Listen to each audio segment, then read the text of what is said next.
Right. Okay. All right. Hello, folks. My name is Sasan, and my partner Angie and I are on the affirmative side of the resolution.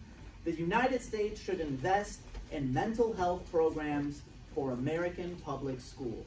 This resolution is a question of policy. So what we're going to do is we're going to propose a policy for you, and if at the end of this debate you believe that policy makes the world worse, you can go ahead and vote for WK and Brendan. But we don't believe that is going to happen. So let's talk about the plan that we are proposing.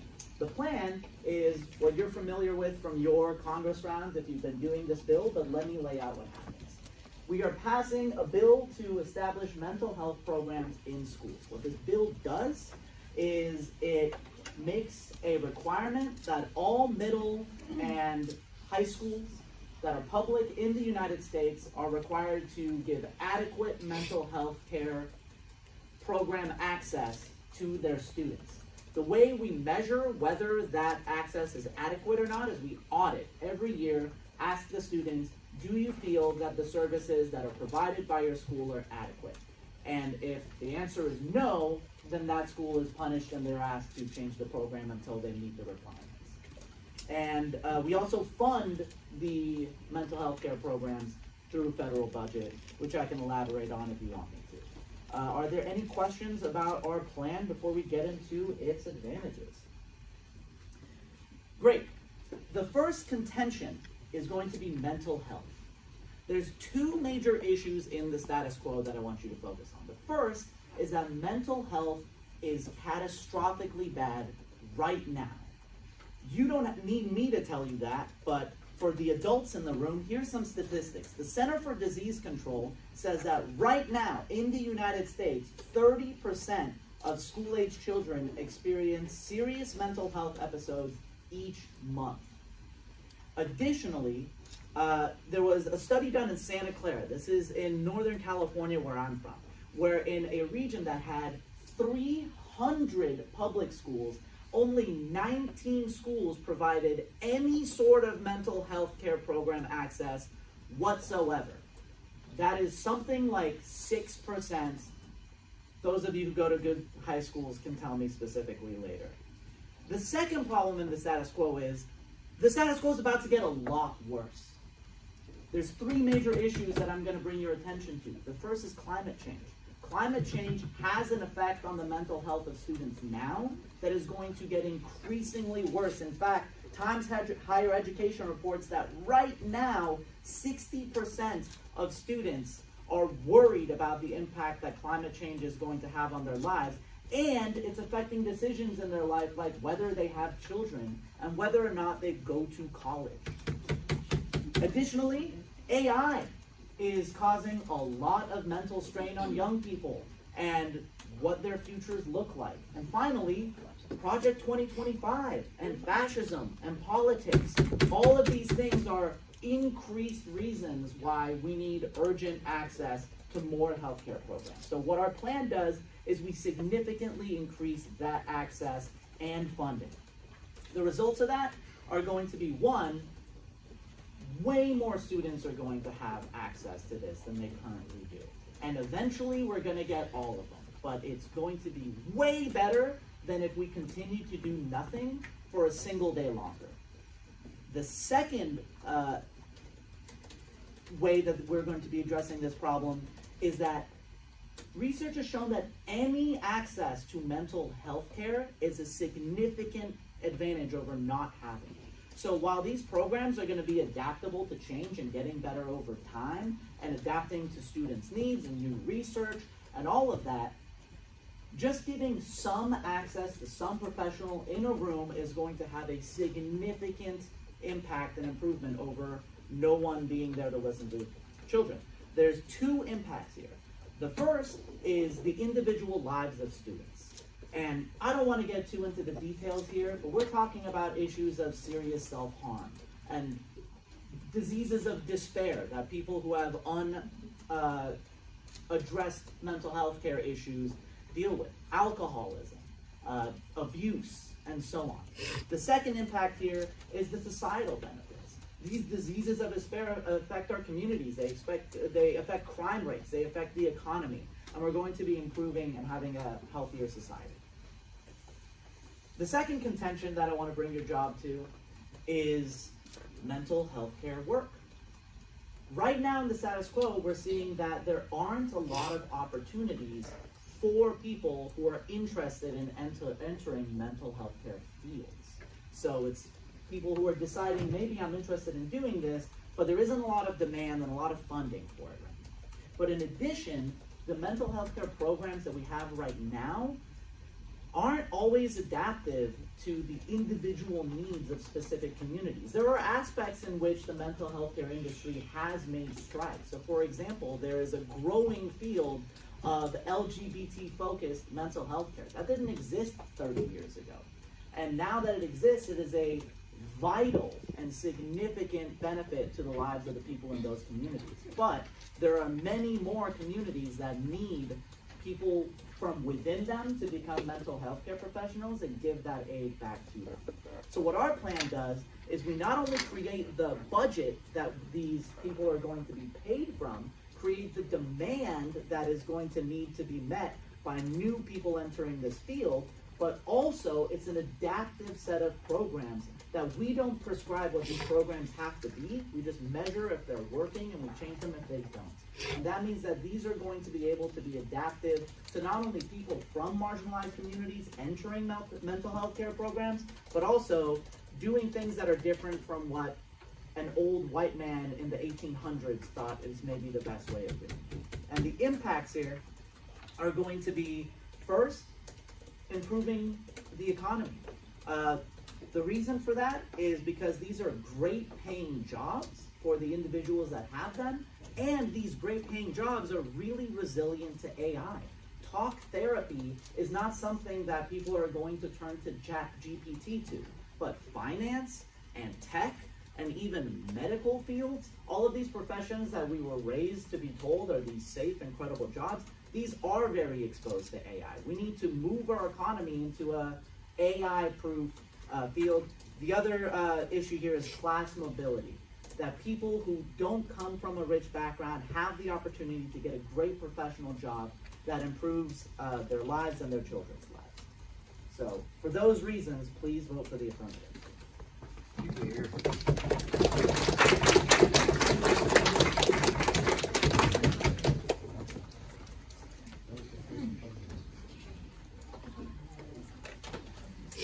This is going to be a little faster.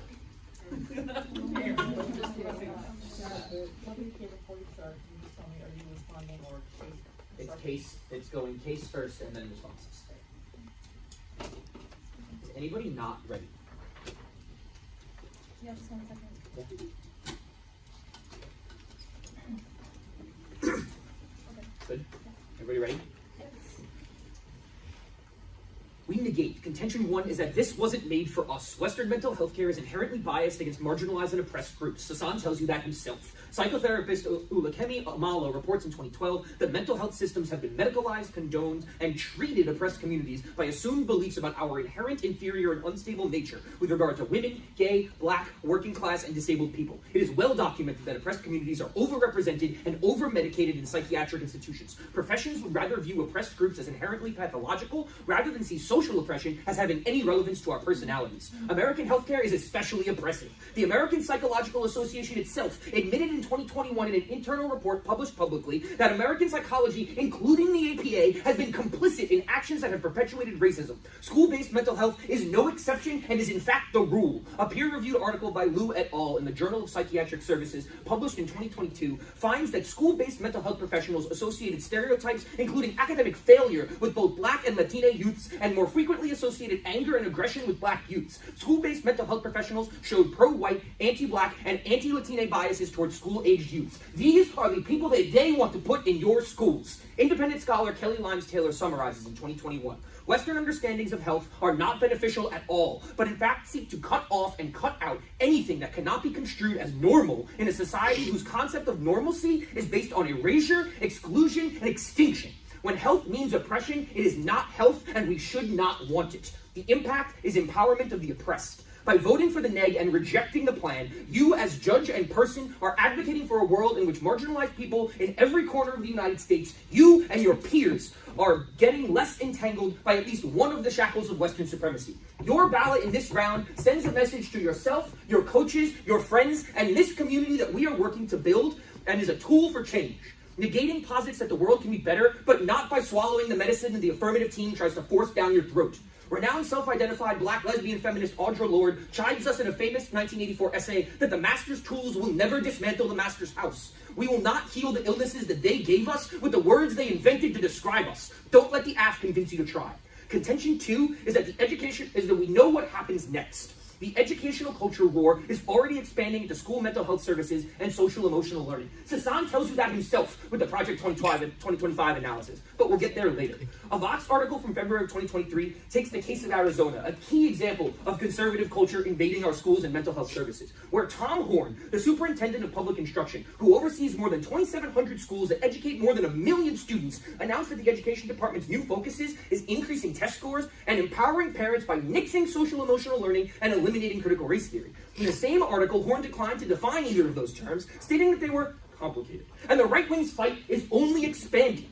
According to Axios, recent bills in Texas, Florida, Georgia, Kansas, Utah, and Nebraska have allowed for the hiring of chaplains to serve as counselors in public schools without the same qualifications that would be applied to guidance counselors. In Florida's version of the bill, all that's required for chaplains to counsel students in schools is a background check. Mental health is the new frontier in a culture war amongst political extremes. You are the casualties of that war. Investment in mental health programs in public schools is the gun that is aimed at our communities, and the AF puts the bullet in the chamber. School guidance counselors and the resources AF will afford them are destined to become that bullet for right-wing zealots in their crusade against you and our communities, whether they like it or not. The affirmative invites the vampire into the house, and Axios in 2022 explains what they'll do once they're inside. Texas's law equating transgender care with child abuse and Florida's law prohibiting classroom discussions about sexual orientation or gender identity before 4th grade have sparked outrage, including mine. Florida's law goes further by requiring schools to be parents and opt out from available mental and physical health services and to notify parents if there's a change in services or monitoring surrounding a student's health and well-being. This is being done in the name of parental rights. However, the same CDC survey that they cited in their case says that U.S. teenagers are still reporting high levels of mental distress, risky health behaviors, economic instability, and abuse. More than half reported emotional abuse by a parent or another adult in their home. The impact is slow violence. Professor of Humanities and the Environment at Princeton, Rob Nixon, writes in 2011 that this is violence that occurs gradually and out of sight. A violence of delayed destruction that is dispersed across time and space so you don't notice. An attritional violence that is typically not viewed as violence at all. We customarily conceive of violence as an event explosive and spectacular in space. We need to engage the relative invisibility of this slow violence. Against oppressed groups, slow violence is never prioritized in policymaking spaces or in debate spaces. We're the only team in this round that's going to advocate for the fundamental deconstruction of those spaces and rejection of the neo-colonial practices therein. Always weigh slow violence first on your ballot. Always weigh impacts to marginalized communities most, because nobody else is going to. But don't just take it from sources and data. Take it from the adults in this room. Take it from Coach Conyers, who writes in his book, I Wasn't Supposed to Be Here, that going to debate practice felt like therapy in a world of white faces in predominantly white institutions, all of which didn't make space for him. And take it from Deco, who, as detailed in Coach Conyers' book, once sent him a $500 check in the mail during a period of struggle because the systems that were meant to uplift our families almost always leave them behind. Take it from Gorman, who has agonized over the choice of whether or not to call guidance counselors he knew to be racist and queerphobic, who would almost certainly make students' problems worse with their white, cis-focused frame of practice. And take it from me, as I had to think about whether I would have enough money to bail myself out of an Iowa jail if I needed it, after telling a non-binary student that they could use whatever bathroom they wanted, despite a less-than-year-old bathroom bill in Iowa, passed as a direct consequence of the right-wing zealotry that we're debating in this round.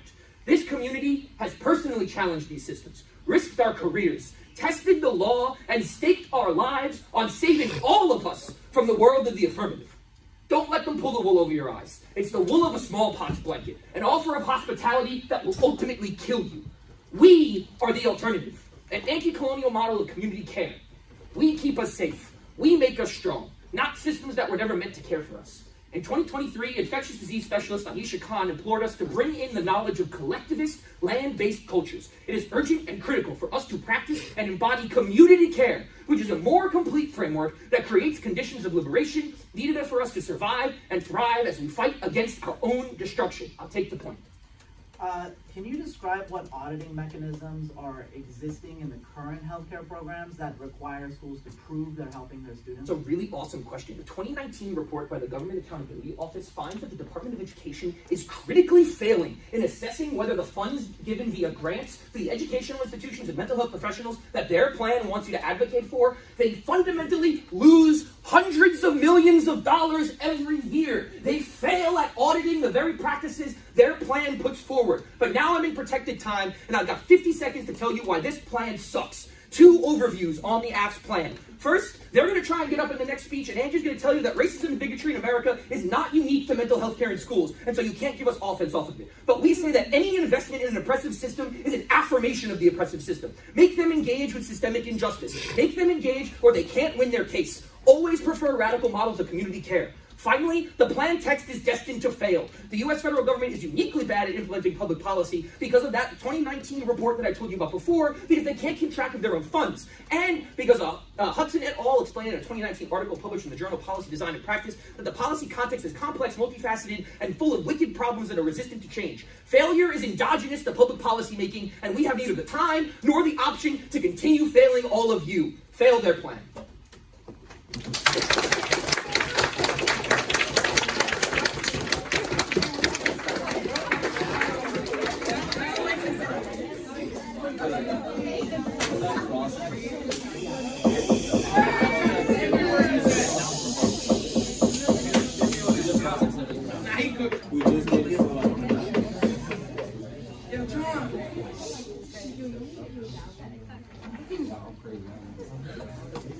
Good morning, good afternoon, everybody. First off, let's just get another round of applause real quick for that incredible.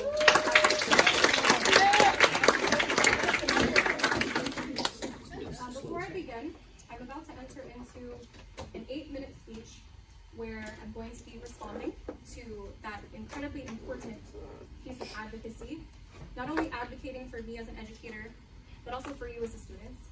So I'll be entering into an 8-minute speech where I will be addressing everything that was just said. In addition, I'll be explaining what my amazing partner Susan has put forth. Just give me one moment, and if anyone else needs a moment, feel free to let me know. So I'm going to be starting on the neg flow. We're just going to start at the top. I'm going to offer some overviews.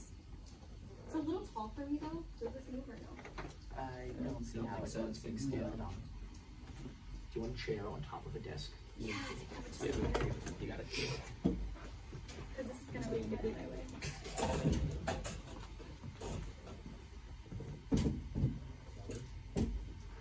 Yeah, that works. I think this is better. Alright.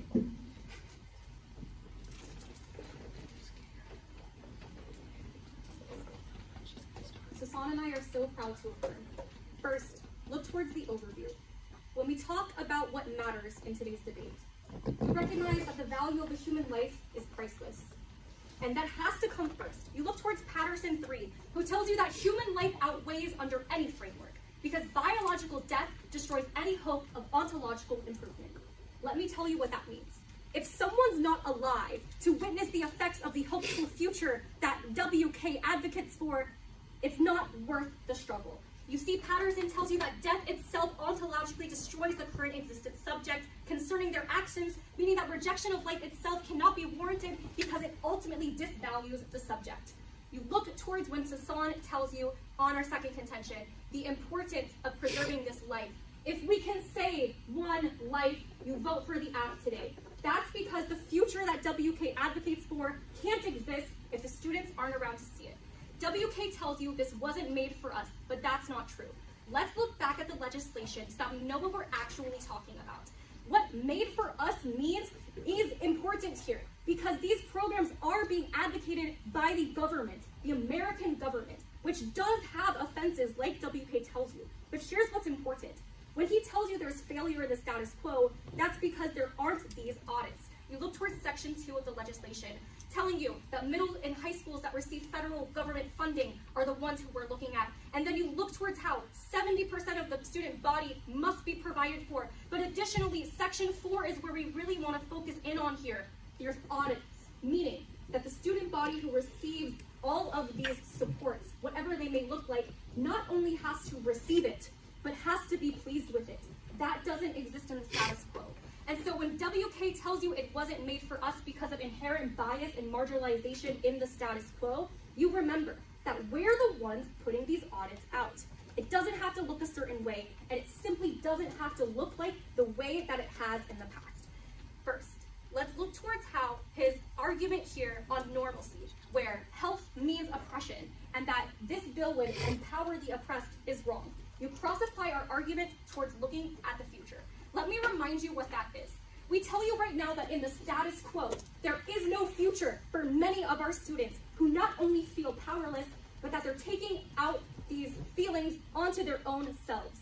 And that's an issue, because any impact to access is better. Some impact is better than none. So you see that even if normalcy would be continued in the status quo, that's better than leading us to lose more and more of our students due to the crisis that's happening with this mental health. Second, they tell you about the, give me 1 second. Second, they tell you, this is the wrong flow, about they know what happens next. And we do. When students aren't listened to WK, we know what happens next. And that's why you always go back to preserving life in today's debate. We're actually going to turn their second argument, because the educational system itself is the disease. Look toward Dr. Wade Martin, who tells you that education is the institution of conformity. It's the educational system, like any good factory system, that is built to ensure consistency as its product. What that product has provided is problematic mental health. We're talking about testing model that was put through back in the early 2000s in American schools that forced students to perform at a level that is far above what a human being is capable of. The educational model itself is the disease. So when you tell us that there's gradual violence, I agree. Turn, because we have to treat the symptoms before they kill our students. The status quo is bad, but what's going to change it is these mental health programs. The reason why is our plan actually allows for what he talks about with Coach Conyers, for debate to feel like therapy. He tells you, WK, they tell you, way slow violence first. Do that. See how in the status quo, the educational system is actually killing our students. And forgive me, I should have put a trigger warning there. So when we look towards Coach Conyers and Gorman and WK of the ways in which in their lived experience, there could have been other solutions, recognize that this is built into our plan. Let's go back to the resolution real quick to make sure this is really clear. We say the United States should invest in mental health programs for the American public health. Mental health programs doesn't mean anything in specific. It's actually something flexible. That can change depending on the school. That can change depending on the environment. We need that flexibility because the SQO is about to get a lot worse. You're going to look at that finally at the end of their case, where they tell you that community care is a better framework. But the problem is they can't tell you exactly what that means. We tell you exactly what will happen when you pass today's legislation. When you stand with Sasan and Angie on the affirmative, is that real formative change happens. They're right that community care is essential. And how do we do that? Is that we implement community care through these mental health programs in the schools, because it's about to get worse. You remember climate change, you remember AI, you remember fascism, and you look towards how these impacts actually hurt low-income students the hardest. You first look towards how children living in poverty are the ones who experience stress, trauma, hunger, and housing insecurity the most. And that was only worsened by the pandemic. You couple that with the impact of systemic racism, you go on the app because we do something, which is lending these children at least an ear. But remember that these programs don't necessarily look like therapy. They can be programs like getting children outside. They can be programs like speech and debate, which have been shown, just like WK tells you, to increase mental health among our students. Finally, you're going to look towards the status quo and remember the most important thing about today's debate is social well-being and the lives of students. Mental health care work, our second argument, is essential here because they don't respond to it, and that's huge. They don't remind you about what happens in the future. They tell you community care. Look towards these theorists. The theorists are not the ones in the rooms working with clients. The theorists who tell you about these radical changes are not the ones working with individuals in the future to implement them. We are the ones creating the budget, creating the desire, the need in our economy, which is going to fuel a mental health robust infrastructure for the future. Why? That's because when we institute these programs in schools, we create a need in the economy. And these young folks who receive the mental health assistance are healthy enough in the future to go out into the workforce and become therapists, professionals, those who work for the mental well-being of our students themselves. You remember, we tell you about what's happening. We need class mobility. We need great-paying jobs because finance, technology, and the medical infrastructures are at risk due to AI. We are the only person in today's debate, or people rather, who focus on the care and preservation of life. When it comes to doing something, we say that doing something is better than nothing, but we're not only doing something. We are the ones saving the lives of students. That comes first. We are the ones making sure that in the future, there's a robust economy for mental health. Because the reality is, every single one of us in this room has known the detrimental effects of capitalism, of test-taking culture on our mental health.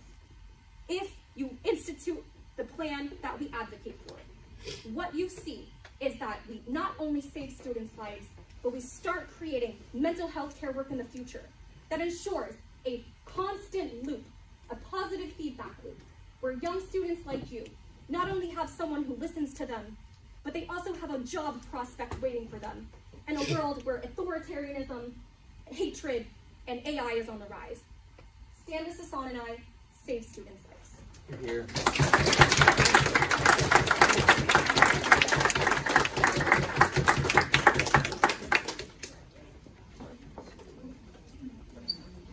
Gonna get the podium back.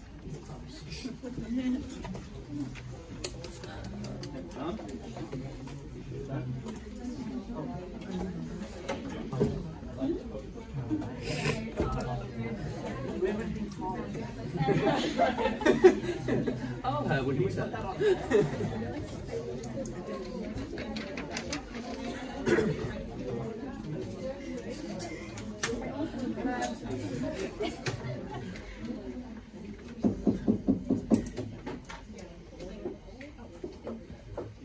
So I'm going to spend a little bit of time doing an overview, and then I'm going to move to extending our points and talking about how those extensions directly combat thin points.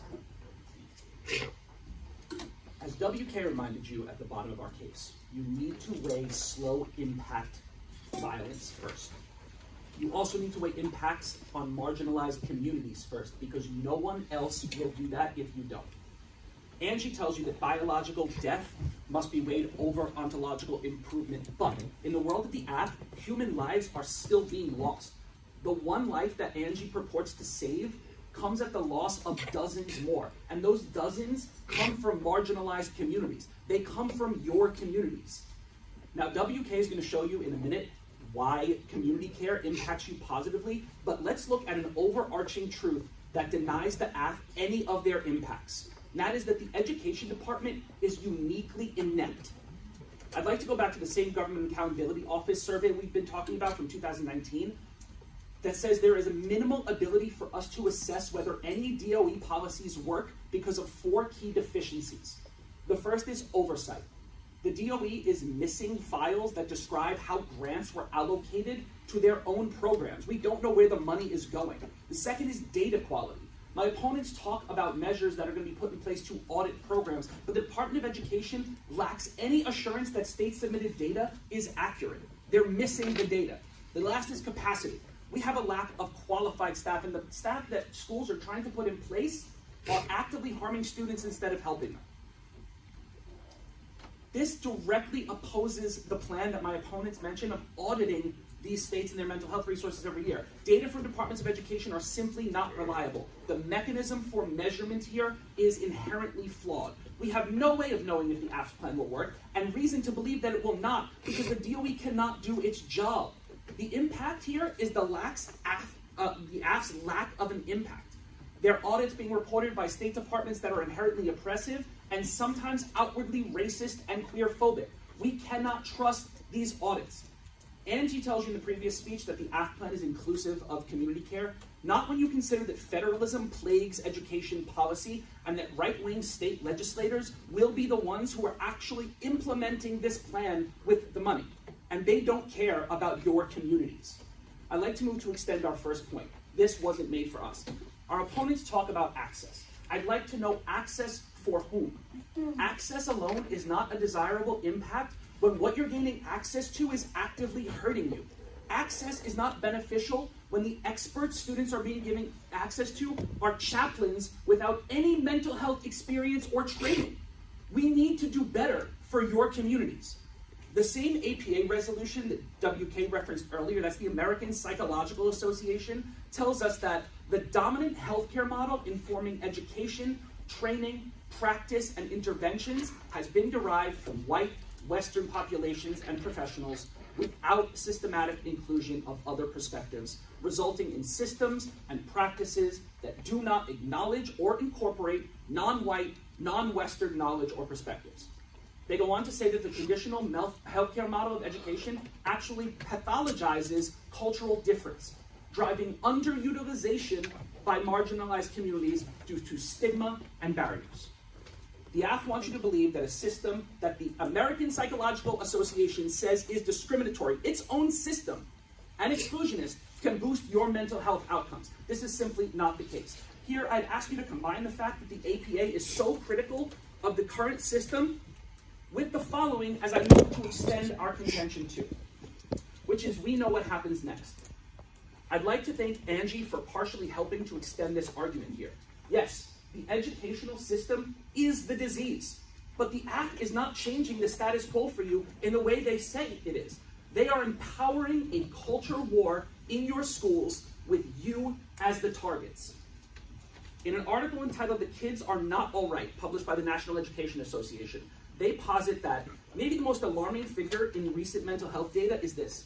Nearly half of young LGBTQ plus people have considered ending their lives in the last 12 months, according to the survey.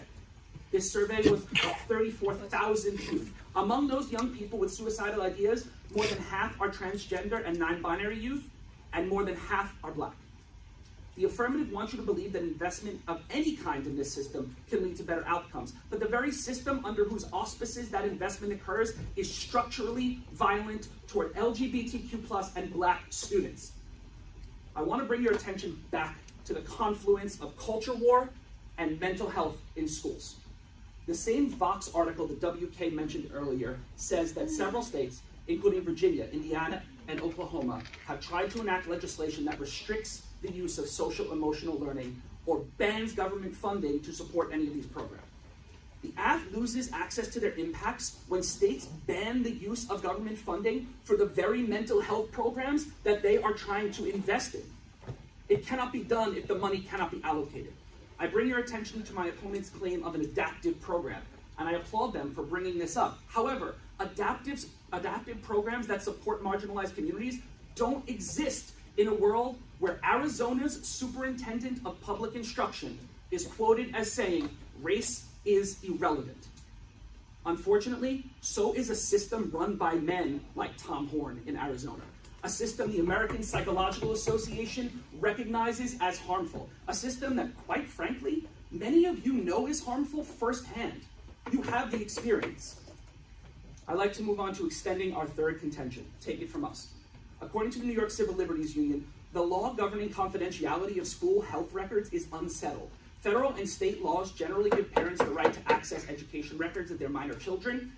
Education records are broadly defined to include those containing information directly related to a student and maintained by an educational agency, institution, or person acting for such agency or institution. They clarify with an example. In a counseling session with a school social worker, Jessie reveals that she is gay. She asks the social worker not to tell anyone. Can the social worker out Jessie to her parents? The answer is the professional obligation to maintain confidences would normally apply. However, the parent has access to stored school files and must be told if asked. We argue there is no access to any affirmative impacts in a world where the law in New York is so confusing that the New York Civil Liberties Union cannot tell you if what you talk about with a guidance counselor in school is private or not. I have been there. as WK mentioned. I have been the person to fail my mentally ill LGBTQ students, my mentally ill black students, by sending them to guidance counselors that I knew would not help them, that I knew were actively racist, homophobic, or transphobic.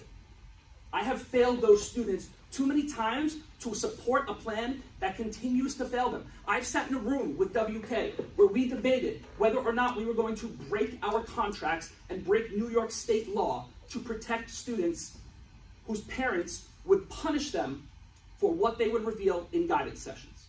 The AF world does not merely prop up the status quo, the AF world actually invests in the status quo that hurts you. The APA states 3/4 of students in the US report experiencing moderate to severe psychological distress. How many of you are in that 75%? Failed the resolution or failed them?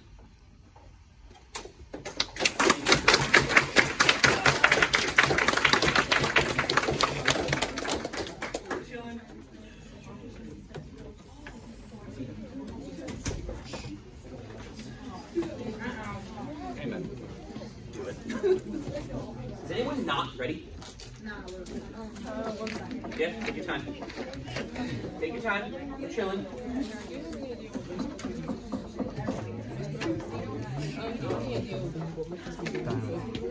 Usually we would take notes, but then after we would submit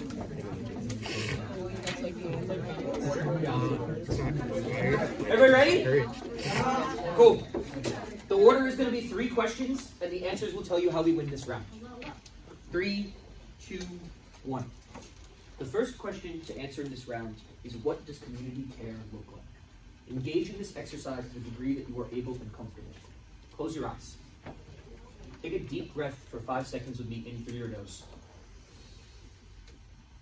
Release it through your mouth. Do that as many times as you need to get through this speech, because that's what community care looks like. It does not look like a white, queer-phobic clinician sitting behind a desk and telling you that you're sick. It looks like turning to your friends and your colleagues, the people who hired you when you didn't think you got to be your fullest self in any professional space. That's what community care looks like. This is what community care looks like. There is no world in which the AF plan gets us this. We get us this. Prefer what we tell you in the first speech and that Gorman flows through in the second. That community models of care, inspired by indigenous communities, inspired by non-European communities, get us to the model of care that will actually save our lives, not the ones that we wish would save our lives. If you now know what community care looks like, you now know that you're voting neg in this round. But let's go to the second question of how do you weigh the arguments made in this round? Your coaches have hopefully told you that weighing is key to winning any debate. And if you put the arguments in this round on a scale, you're going to find that we've got them beat by a lot more than just our looks would tell you. What does that mean?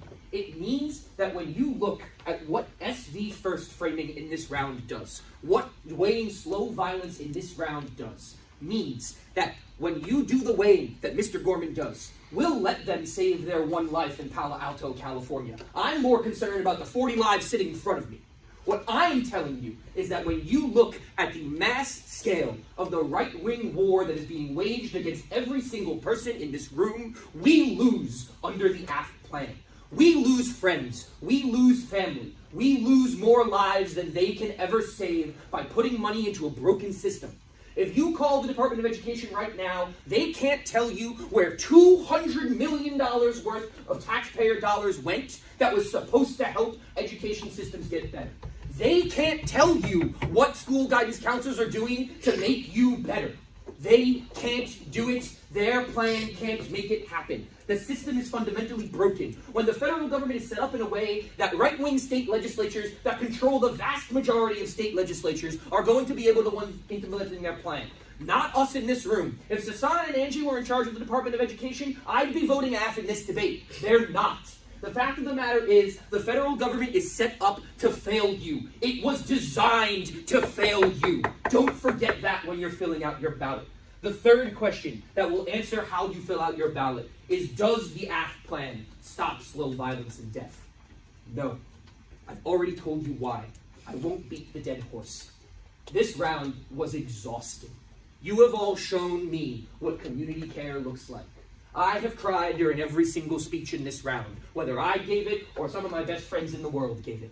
The fact of the matter is that they cannot save us with their plan. Sasan is going to say some really smart things. He's one of the best debate coaches in the country. But what he can't say is how they're going to protect you. I know he's going to try, because everybody in this room cares about you and cares about one another. Debate, at the end of the day, is a game. This is a game that we sit in a room and play with people that we know we are safe around. But when you take the plans that we advocate for when we play this game out into the real world, they turn into weapons. And people are willing to use them against you. Don't let them. Focus on this community. Close your eyes for me one more time. Take one more deep breath. Negate.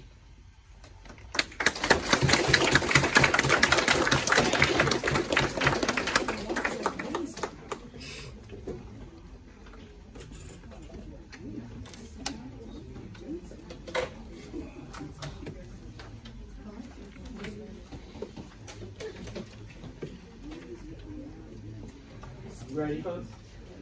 Yeah. I'll start my time, but I still want to thank WK and Brendan for an incredible debate. I'm very grateful to you both as coaches here and for the discussion that we're all having. I'm also grateful to all of you for being here, and I look forward to hearing the comments you have about this debate. I think at the end of this debate, your ballot is going to say, I vote for Angie and Sasan because I believe we can't afford to do nothing. But first, let me respond to the arguments that they made. Ask them the moment after this round is over, if after the personal experiences that they had with their students, they walked away feeling that we should do nothing. We should keep things the way they are. And I guarantee that they will say some change needs to happen. They also talk about community and community-driven approaches. But remember that we tell you in our second contention that the entire theory behind how this approach is different from what we've been doing and failing to make positive changes with so far is we're adaptable to community needs. That we audit the system. I asked WK, hey, all of these problems that exist, all these programs that exist, what is their auditing mechanism? And WK says, there is none. We create this auditing mechanism. Now, can I guarantee that that works? I guess not, but we all agree that the problem is a lack of accountability. Why wouldn't we create that accountability? Brendan comes up and lays out 4 issues for you to think about. I want to respond to them. One is oversight. Look to our auditing system that we suggest. Ask yourself whether having that, even if it doesn't work 100%, where we directly ask students, are you being treated well? Are you getting the help that you need? Ask if you would rather have that or not have it. There's also questions about missing data. That's why we're not going to go through the schools. We're not going to ask them to report how their students are doing. We're going to go to the students directly. They talk about chaplains and other people who aren't the best mental health care providers. They talk about systematic failures to include people. And we tell you that this is the pathway forward. Create a massive need for an industry that is filled by people who are like you and are getting paid professional rates to treat people like you and give them the care they need. Whether that's a community-driven program that is in these schools or a clinically driven program that is in these schools, the proof will be in the pudding. We'll know if it works. The question that you have to ask yourself when you're filling out the ballot and every day for the rest of your life is, what do we do today? There's a lot of problems that we have to do something about. One of them is climate change, which is going to make life worse for every human being for the rest of our lives. Another is AI. Another is fascism. I don't know what the solutions to these are, but I know we're going to need a lot more mental health care to address it than we currently have available. We talk about the failures in the current system, but only one side is offering any sort of solution to that. So, what do you want to do? What do you want to do today about these problems that we've talked about? If you want to fund community-based approaches to providing mental health care through the federal government that has thus far failed and now needs to finally take action that is meaningful, you're going to vote for the affirmative. We have the infrastructure for that. We have the funding for that. None of that has ever been called into question.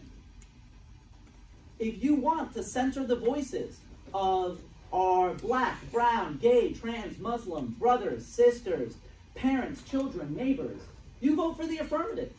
We create the infrastructure that allows that to happen. We shovel whatever amount of money we need to allow this to happen. There's only one scenario in which you're voting for the negative, which is if you sat here and you've been convinced by the four incredible voices that you heard today that the thing we should do is absolutely nothing. The one thing we all agree on in this debate is that the status quo is bad and it's getting worse. We need to take some sort of action. That's not to say that we've done things perfectly in the past. What that is to say is, as the people who we're empowering to make this decision today, what would you do with that power that has failed thus far? And I think this bill is that action.